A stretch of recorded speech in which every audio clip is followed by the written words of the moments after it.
ما استحملش بعادها يوم واحد وانفصل عنها ورجعها تاني يوم، لكن المرة دي التانية تابتة، والناس بتقول السبب هو المسلسل الجديد بتاعهم.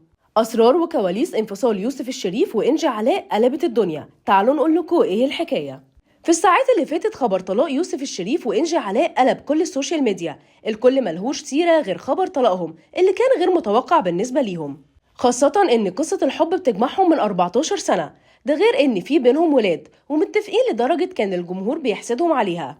حتى أعمالهم كانت مشتركة، يوسف ما كانش بيمثل في حاجة إلا وهي من تأليف مراته، وكانت كل أعمالهم ناجحة مع بعض.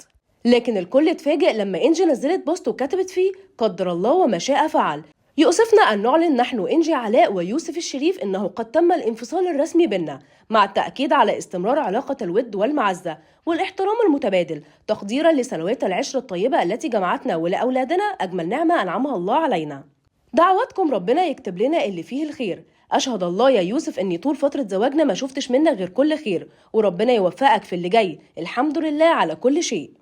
أما يوسف فأخد نفس البوست اللي نزلته إنجي وأعلنت بيه خبر الانفصال، وعكس الكلام وخلاه عليها، لكن هو نفس الكلام بنفس الصيغة ومن غير أي تغيير، وده خلى الجمهور يحترمهم أكتر وأكتر، ويقولوا إن انفصالهم راقي ومن غير مشاكل. واللي كتير ما يعرفوش ده مش الانفصال الأول، قبل كده انفصلوا عن بعض لكن لمدة يوم واحد وتم الصلح بينهم بعد كده.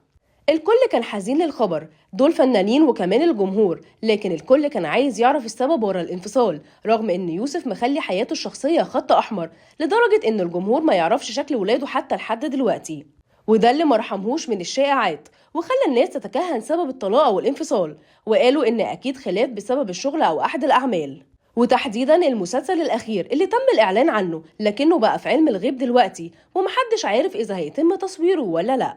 دلوقتي بقى جدوركم تقولولنا، تفتكروا انه بعد 14 سنة سبب الانفصال هو خلاف على مسلسل جديد، ولا الموضوع هيطلع غير كده خالص؟ وهل ممكن حد من الثنائي يطلع ويقول السبب؟ شاركونا رأيكم في الكومنتات.